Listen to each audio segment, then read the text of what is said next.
Hey, and welcome to another Turtles review today. Of course, we're going to be going back to the original with a Playmates Toys sponsored review today. We're going to be taking a look at the Ninja Elite series that launched this year. Well, half the Ninja Elite series. We're going to be focusing on the villains today. We also have the heroes, which I'll show you guys in another video. But we're going to be focusing on the villains today, and they have a very cartoon aesthetic from the '86 cartoon. Sort of the gold standard in Turtles cartoons. So we'll be taking a look at these guys, and we have Triceraton and Shredder. Let's start by taking a look at the Shredder box here.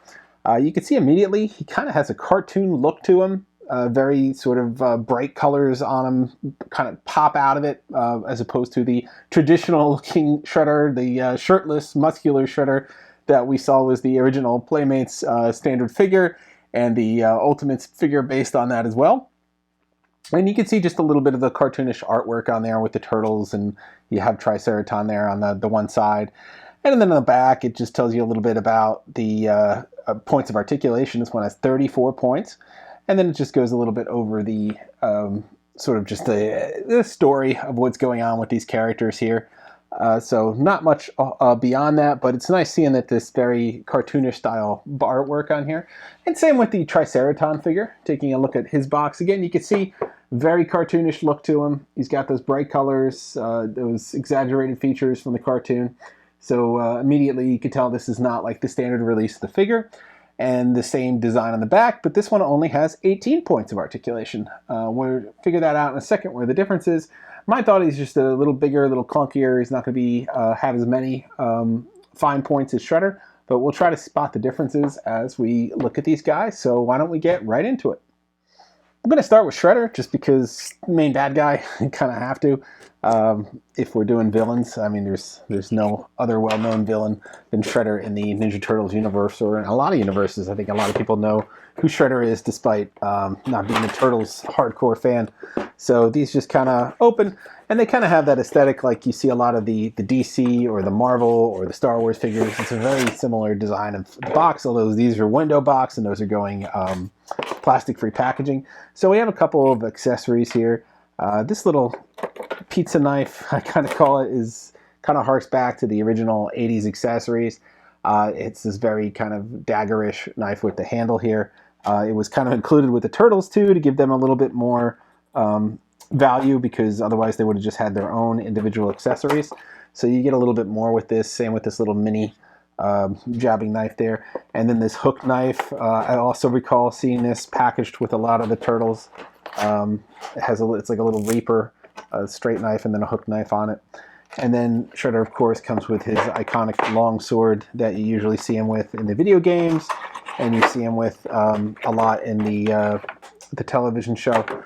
So he's secured in here by a bunch of little tabs, which is kind of annoying because I hate these. Basically, it just makes things more difficult for you to open it. It gives you more chances of damaging the product while you're opening it. But he's in there securely. I mean, he's not going to accidentally pop open or fall out of here. But I'll try to saw through him. And I got the arms there and the legs. He's also got the feet in there. This reminds me of the fad that was, I think, more toward the late 90s and early 2000s, where every toy had like 100 twist ties in there, and it was just impossible to get toys out. I don't know if it was concerns over product theft. I mean, if someone's stealing it, they're going to take the whole box, not just the figure. I know the figure is easier to sneak out, but it's just kind of silly to, I don't know. I don't know why they're trying to secure it so much in here, but if people want to keep this in a collector's display, and he's got two more on the calves as well. So if people want to keep this in a collector's display, I mean, he's not going anywhere, but I think they could have just did a little form-fitting plastic to keep him in there, as opposed to the infinite amount of tabs they seem to be including with this figure that require you to have a ton of cutting techniques to get around scratching this figure up. So now that we finally got him out of here, we'll try to get all these different tabs off. So he also has this plastic cape that is securing him in here. And we'll try to get that out as well. And there we go. Quite a struggle, but we eventually got him here, and his hundreds of tabs that were holding him in place. And then we have our Shredder figure here. So why don't we give you a close-up of Shredder, So you can see Shredder here. Again, he's that very cartoonish look to him. Some bright colors, exaggerated features in the face there, and around the eyes. Different than most Shredders we see that are in a modern look or are harking back to the classic look that Playmates used to release these guys in. He had the cape, but he was just topless essentially. So this one has he's wearing a shirt. You can still see these rippling muscles through it in his arms. And then he has those blades on his hands and then on his shoulders. The helmet isn't as pronounced. It doesn't have like a high arch blade on it. But the cape is nice. It's plastic molded on there as well. It kind of flaps around, attached to his, it's looped around his head. I'm sure if you could figure out a way to remove the head, you could remove the cape, but Shredder was kind of adamant about wearing this cape all the time. So that's basically his look here. Looking around on the character, we have him with these, I think he has a little bit of a miss paint on his one hand here.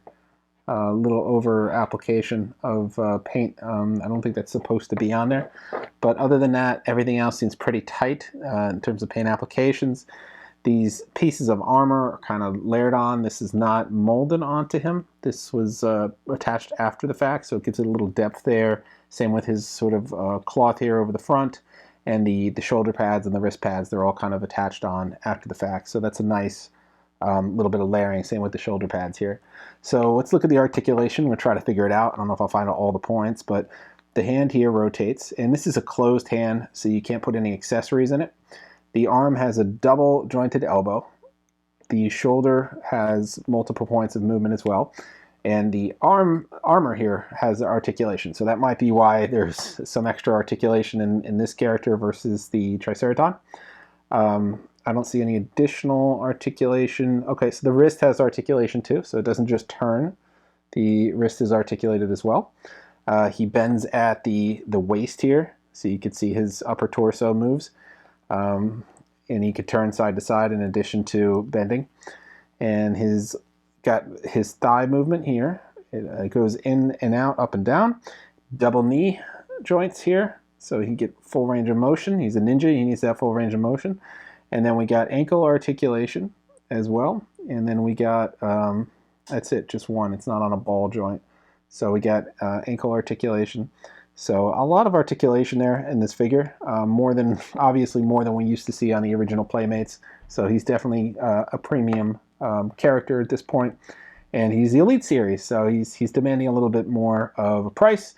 He's coming in at I believe, $20 for this guy. So he comes with a host of different accessories, so this should be pretty easy. I kind of like how he doesn't have more hands, because it's always a pain to switch out those hands and make sure that they're still in there securely. So he's got good grip on his additional accessories if you were to use them.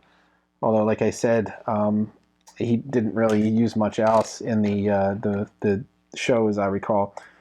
So he could hold all his weapons, no problem. But it's really this sword here is the only one you see him prevalent throughout the games and throughout the TV show. So he holds that pretty good, and he can do his menacing shredder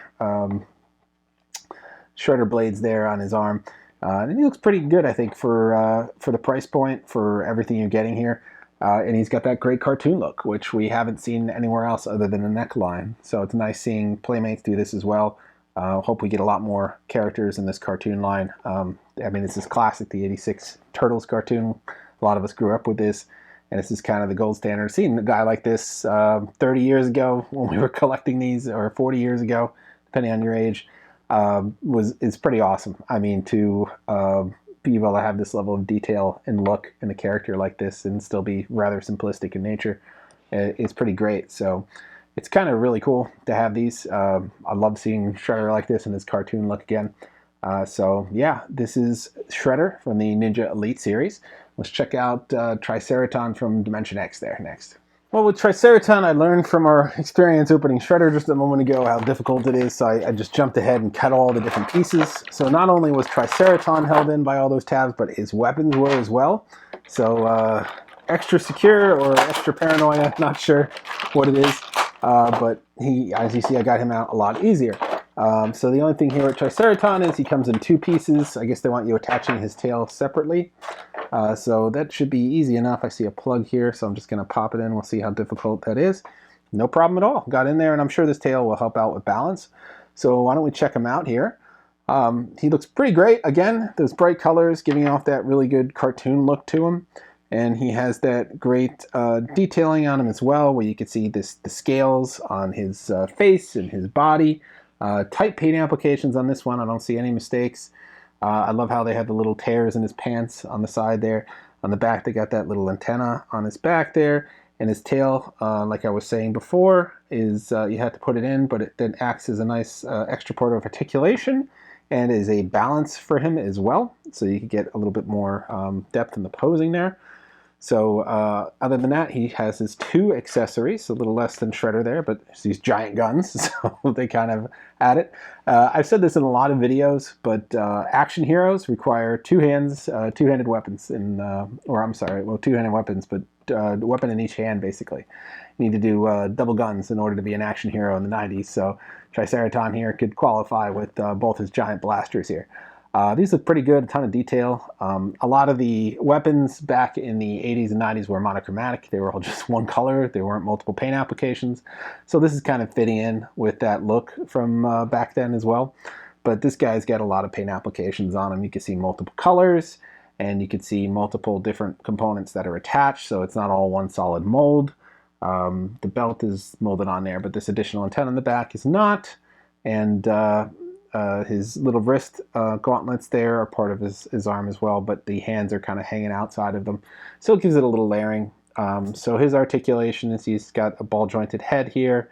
Same movement in the shoulders, extra movement in the biceps that I didn't see in Shredder. But he's got those elbow articulation, arm, and on the ball joint for the hands there as well. Again, no swappable hands here. He's got a little bit of articulation in the abdomen area, but I think it's more for moving side to side, not so much like Shredder could bend. He's got that point in the tail there. He's got the point in the double jointed knees, and the same in the thighs, and then the same with the feet. So he has all the same baseline articulation here. I think this is a misprint on the Shredder box, because I swear it said in the promotional material I received 18 points of articulation for both of these.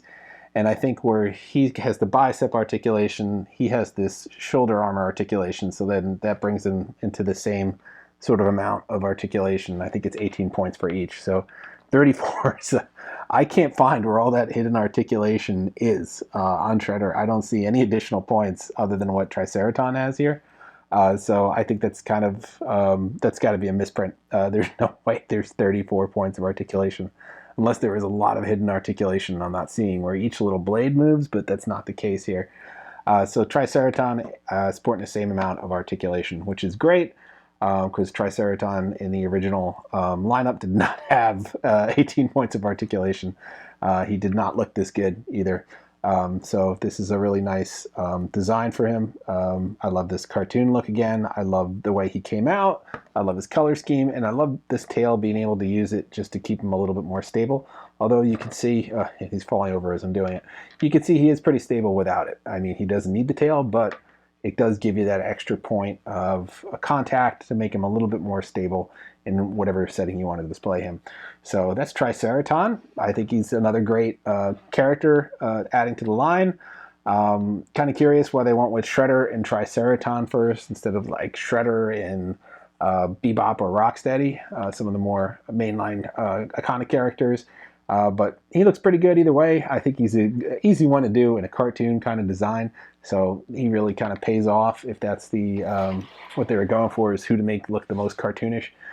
So he looks great. That's a compliment in this case, cartoonish, because 86 cartoon, we want him looking that way. So that is Shredder and Triceraton. As I was saying, these are both retailing around $20. You can get them right now at Target, Walmart, and Amazon. So they should be on the website. They should be on shelves. I've seen them in the stores. So easy to grab these guys. The entire Ninja Elite Wave is out. We'll do another one of these videos focusing on the heroes. You see behind me, we got Leo and Mikey in the Ninja Elite Wave. They're not based on the cartoon. They're based on inspiration from the film. We'll show you what that means. But these guys are available now. You can grab them if you want. If you're a turtle fan, I think they're pretty great and you'll be happy with them. Shredder looks really good for cartoon Shredder. And Triceraton does as well. So you'll be happy with them, particularly at the price point. You won't have to try to track these down in older NECA issues or anything like that. You can get these guys right now and they give you that great cartoon look. They don't have the cell shading effect, but I still think they look really good as cartoon characters for this line. So these are out now. This just started this year, so hopefully we'll see more in this Ninja Elite series from the cartoon line. It's great that Playmates is getting back to the classics. They know what people like and they know what people love, and they're trying to play to that. So hopefully we'll see more characters and maybe vehicles and other things soon for these guys. Turtle Love is really hitting a resurgence again, so that's awesome. So that's all we have for this time. We're going to have more from Playmates. We're going to have more in this Ninja Elite line, and we're going to have more from other producers as well. So as always, like, subscribe, and follow, and we will see you guys next time.